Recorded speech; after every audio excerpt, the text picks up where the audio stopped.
Hello, it's Dan again, and what I want to do is another baking video. Yeah, I'm making another baking video that nobody's going to watch because I like to bake sometimes, and sometimes I like to make videos while I bake. So I'm doing it even though no one's going to watch it, and maybe I'll make some videos that people actually want to make in the future, okay? So here we go. For this video, I'm going to make another pumpkin pie. I've already made like 3 pumpkin pies on this channel, but this time it's going to be a little different. All right, it's going to be the Libby's pumpkin pie. But what there is a new-fashioned pumpkin pie recipe. Yes, and the new-fashioned recipe, what it does is it substitutes condensed milk for sugar. But it still also includes evaporated milk, but less evaporated milk than the regular recipe. The regular recipe requires 1.5 cups of evaporated milk. The new fashion recipe only requires 1 cup of evaporated milk. Additionally, the old recipe, the famous pumpkin pie recipe they call it, includes 3/4 cup of sugar, while the new fashion pumpkin pie recipe asks for 1 3/4 cup of carnation sweetened condensed milk, or any brand condensed milk. And so that's the main difference in this new recipe, is it's going to have condensed milk instead of sugar. So that's going to be an interesting twist. And then also for this video, I actually have some more baking supplies. I've got a roller pin. Yes, I won't be rolling it with a water bottle. I've got like a pastry cloth. So I've got a pastry cloth I'm going to use to help get me through this. And then I have this, what is it, a pastry cutter? I think that's what it's called. And so that's going to help me cut the butter into the flour. So I'm excited to use all these new utensils and try a new recipe. And let's get to it. Yeah. As usual, I am going to make my crust first. And this time for the crust, what I actually have is I'm going to have this pastry sifter, or what is this, a pastry cutter? I can't remember what this thing's called. I might have to go look at the label again. But I'm going to use this to help cut the butter into the flour. But before we do that, we need to add our usual amount of flour here for this crust. It's going to be 1.5 cups of flour. Use the butter knife to cut the flour there. There's 1 cup. Okay, and then let's get the 1/2 cup.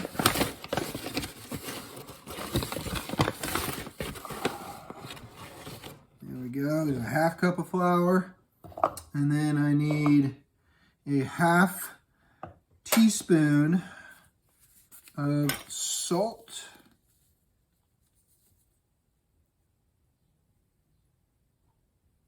Okay. There we go. 1/2 teaspoon of salt.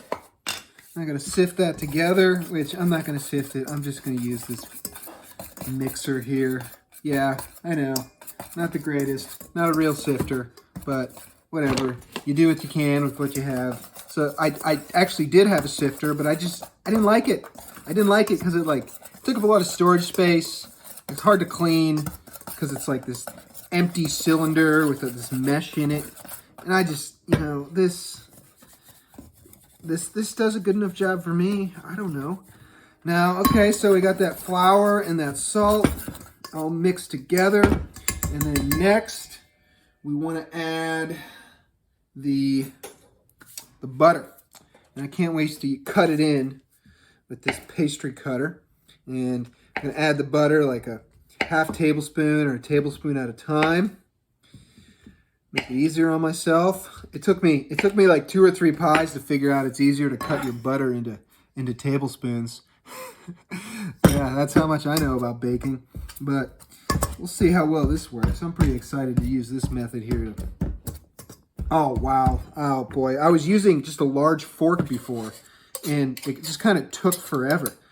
So I'm happy to be able to have this whole pastry cutter here to help me get the butter into the flour. Oh my gosh, this is going smoother than melted butter, I'll tell you that. I'll see if I got any other bad overused puns later on in this video. But I think I'm already ready for more tablespoons in here. Let's just do a couple more tablespoons of butter, throw it in there, and we're gonna skip ahead when I got this all sifted up and we're ready to add the cold water. Okay, I mixed that half cup or a full stick of butter into the flour salt mixture. And now it's time to add the cold water. As usual, the recipe calls for 4 to 5 tablespoons of cold water. And I like to put the cold water with ice in there to make it extra cold. And we're going to add in 1 tablespoon at a time here. So here we go. There's one tablespoon. And I got my pastry sifter to help me mix it all up here. I think at some point I'll have to switch to something else because this is gonna get too thick from adding the water in here. But this pastry blender, I'm sorry, it's not a sifter. Sifting is something different. I think it's a pastry blender. I don't know. It's 2 tablespoons. It works a heck of a lot better than my previous method, which was just to use like a fork. Okay, I just used a large fork to mix all this stuff up, and I'll tell you what, that wasn't a great idea. That was really just not one of my greatest ideas. Although I'm finding, yeah, it might be time to actually bring in something to mix this up with, rather than just the pastry blender for the water.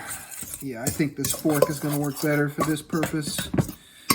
Okay, to get this water mixed up, this water mixture going in here. That is 3 tablespoons. And one thing that's been weirdly happening with some of my crusts lately is my crusts have not been cooking all the way through in the middle. And perhaps that's because I'm not thinning out the middle of my crust well enough when I put it in the pie pan. But I also think part of the reason is that my crusts are too wet. I'm adding too many tablespoons of water into the mixture. So that is probably one reason why my crusts are not coming out how I'd like it to. So I'm going to hold myself off at 4 for this mixture. 4 tablespoons. And what I'm going to do is just mix this all up. And then after I have 4 in here, 4 tablespoons of water. And you know what? I'm just going to do 4.5 real quick. So that's probably a half tablespoon. Sprinkle it around. And so, okay, yeah, 4.5 tablespoons. We're going to mix it up. And it's starting to congeal. It's starting to form together. And what I'm going to do is just try to mix it up a little bit more here.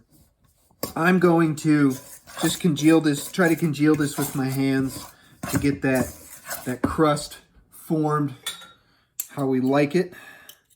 And I feel like I've mixed it. It's really just starting to come together on its own. So we're just gonna dip my hands in here and see if we can get this crust to get together on its own without adding more water. So I had about 4.5 tablespoons of water, and this is definitely, as you can see, definitely coming together well here. Okay, and I think I can live with this.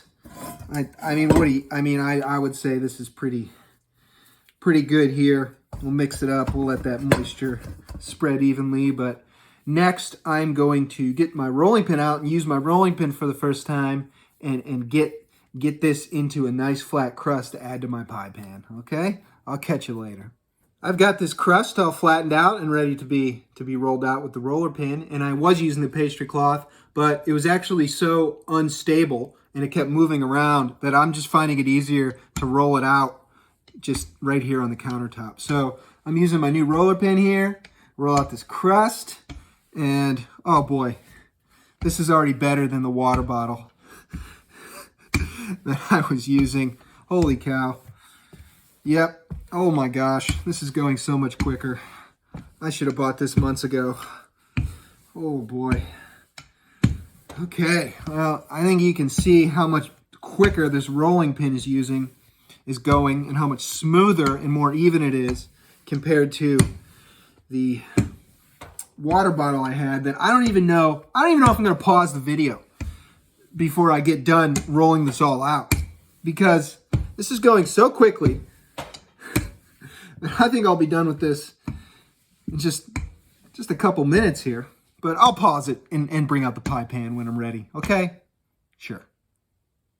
I've got this pie crust all flattened out using my roller pin, and that took me probably like 1/3 of the time it usually does, which is wonderful. So what we're gonna do next is we're gonna transfer the crust to the pie pan, and the recommended way to do that is to just roll it up on the roller pin here, and we're gonna drop it into the pie pan.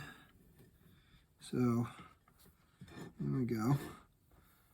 Get that rolled up in the pie pan. Just drop it in. Oh yeah. There we go.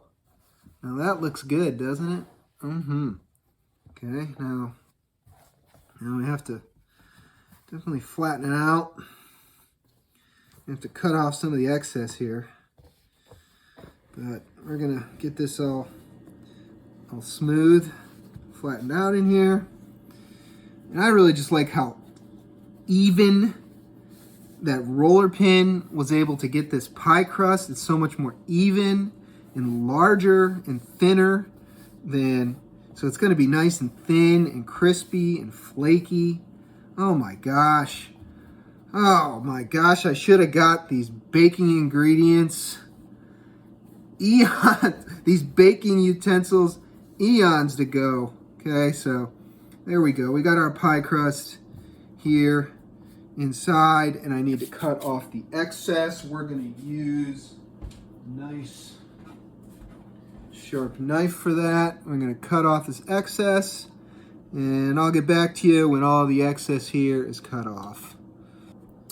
I've cut the excess pie crust off, and this is the cleanest looking pie crust I've made so far. And the next step is I'm gonna fold this under, and we're gonna flatten it out. After I fold it under with the fork, we're gonna flute it with the fork, I believe it's called.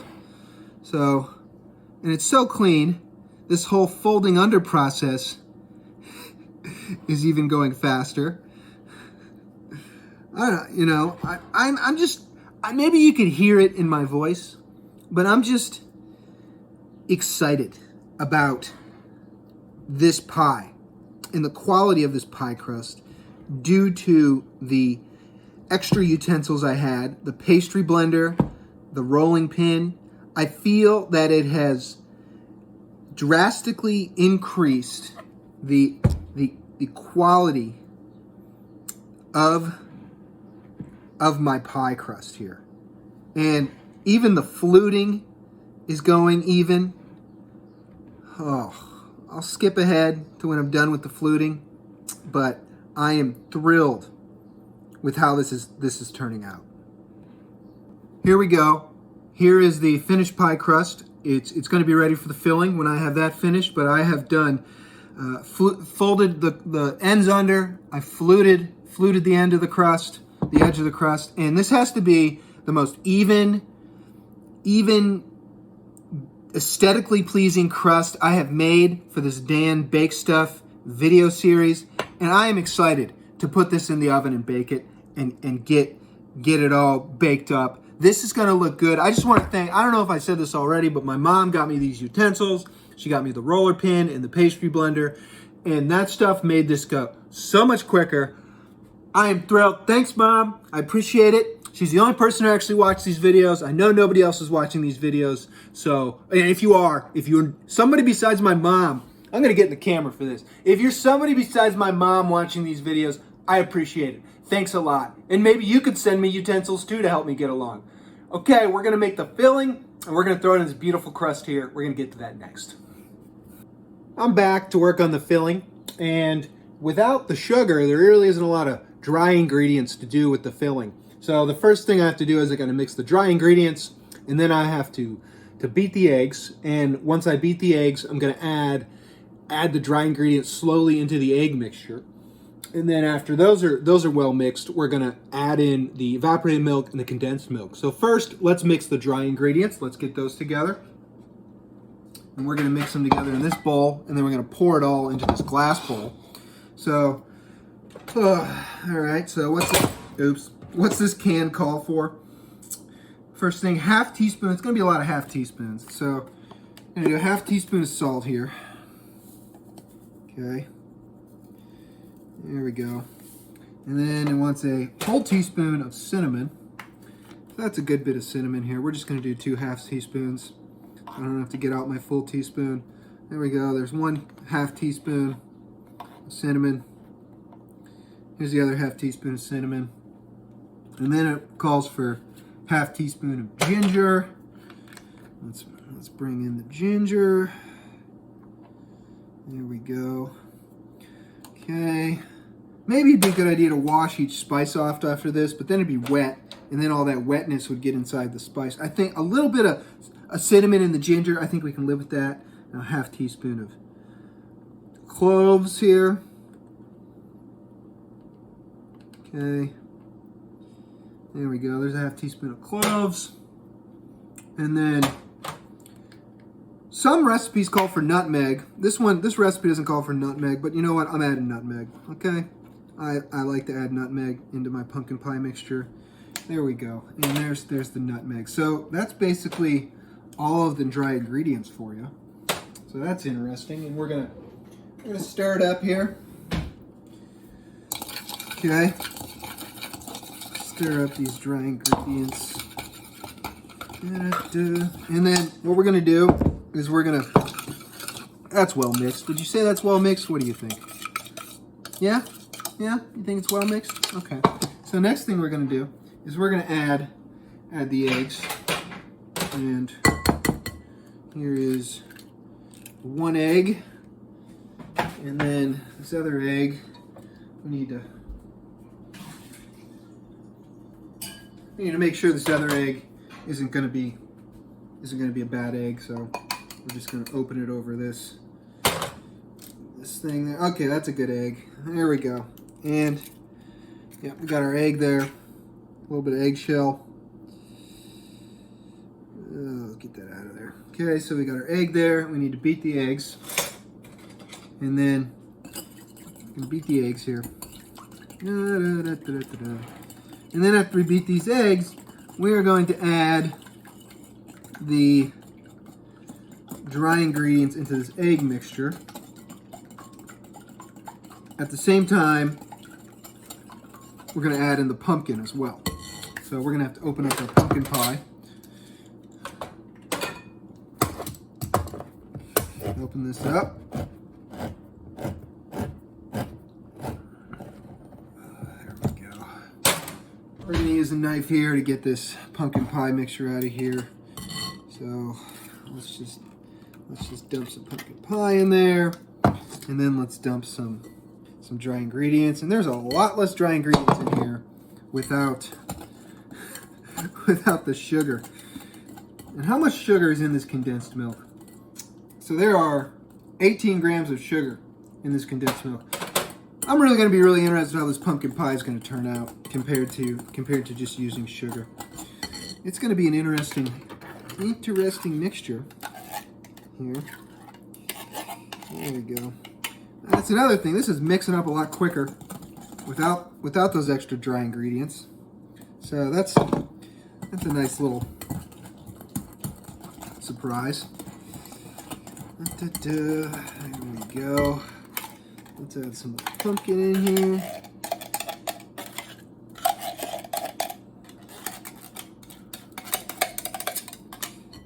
Okay. Let's just get all those dry ingredients in there. Okay. It's definitely got a very dark hue to it without the sugar in there. So it's a bit more of a brown, closer to a brown than an orange at this point. So that's an interesting touch for the dry mixture. Let's get the rest of this pumpkin pie. Let's get every single cubic centimeter of pumpkin pie out of here. Okay. There we go. Still some hanging around here up top. Get it off the lid. I don't think I can get it all. I want to get it all, but I don't think I can get it all. There we go. Okay. There we go. That's about as good as we're going to get with that pumpkin pie. We're gonna mix that up. Very, very thick consistency here, this mixture so far. Okay, and okay, now it's time to add the milks. Okay, so we're gonna do a full 14 ounces of condensed milk, and then we're only gonna do a cup rather than the full 12 ounces of the evaporated milk. So that'll be interesting. Well, let's shake well before we open this up. Why don't we do that with this too? Okay, that's well shook. I would say so. All shook up. Feeling shook. Okay, so I'm gonna get our measuring cup out for this. Measure out a cup of condensed milk. Evaporated milk, I'm sorry.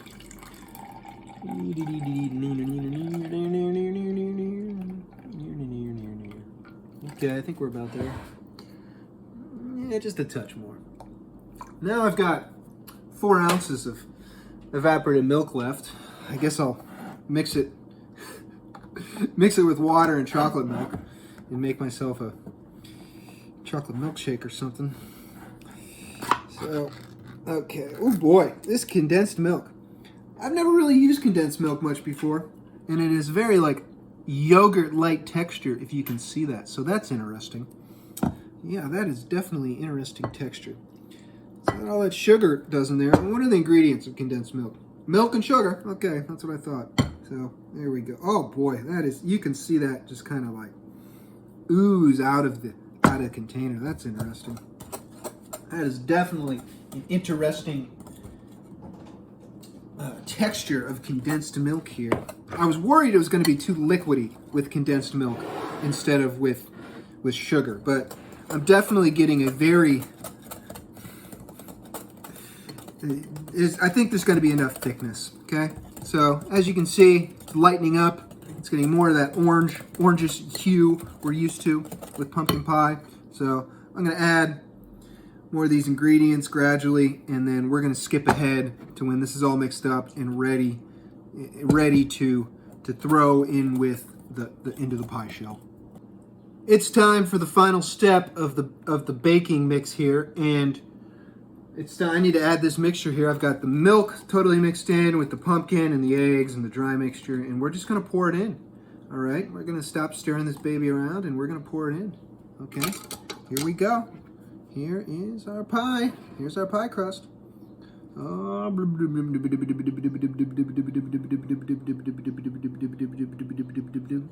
there we go. Yep.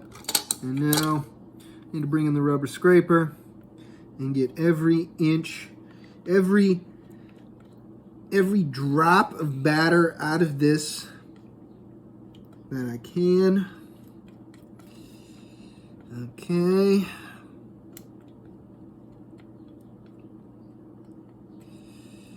There we go. I think that's about as good as I'm going to get it there.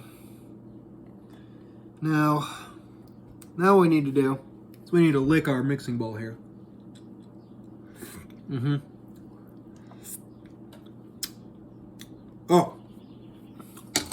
Oh yeah. I like that. I feel like this mixture is going to be a little less sweet than the usual pumpkin pie. So the whole sugar may not be as overwhelming. But we'll see what this looks like. That looks good to me. I hope it looks good to you. What do you think? Does this look good to you? It looks good to me. We're going to get this into the oven and get it all cooked up, and I'll get back to you when it's ready to be chomped into. Okay, this is weird. The pumpkin pie is like puffy. It's like domed. I've never seen this happen with pumpkin pie before. And I imagine it has something to do with the condensed milk in there, changing up the recipe.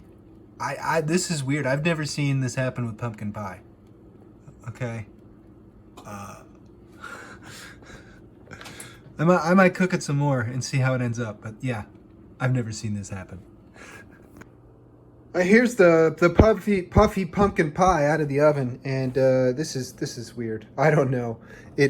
It cooked up pretty good. I probably shouldn't have put in there for those extra 5 minutes. There's a little bit of moisture on the knife when I took it out, but I don't know. This is weird. This is a weird pumpkin pie. I've never had it like puff up like this before. I'm wondering if the condensed milk instead of sugar had something to do with it. And then it cooked, yeah, it cooked pretty good on this end of the crust, but the rest of the end's a nice. I like the crust and the rest of it, but then I got a couple burnt spots there, probably from it puffing up and getting it closer to the heater. So this is, I don't know. I don't know what to make of this. I really don't. We'll see what it's like when it cools off and I'm able to eat it, but it looks different. Let's just say it looks different for now. It's time to try the pie, and as you can see, I've already tried the pie a little bit. I already had a couple pieces. One of them was right after it. It was when it was still kind of warm. So, you know, I kind of like pumpkin pie when it's cooled better, but I just wanted to try it the night I made it. Didn't want to wait till the next day.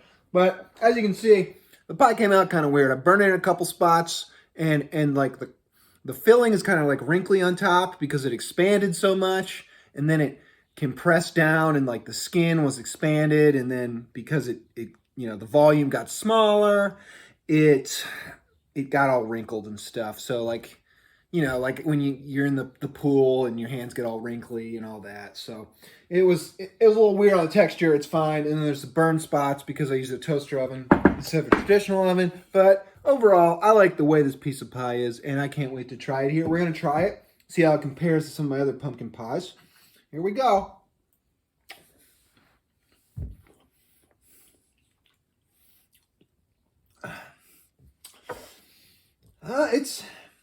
It does seem a little bit different than using one with sugar. My crust is my best crust I've ever made. Very crispy. It's thin. It's not too thick. It cooked pretty well through. I'm happy with that. The filling, it seems to be thicker and firmer than my previous pies. So there just seems like more heft and more solidity to the filling using the condensed milk instead of the sugar. So that is very interesting. And so this is the new fashioned recipe for Libby's pumpkin pie. There we go. Okay, I think the whipped cream's done. Or the ready whip. So yeah, it's different. And yeah, just feels a little more solid and hefty than my other pumpkin pies I've made, and the crust is my best crust yet. So there you go. That's another episode of Dan Bake Stuff. I'll catch you all later next time. See you later, folks. Bye.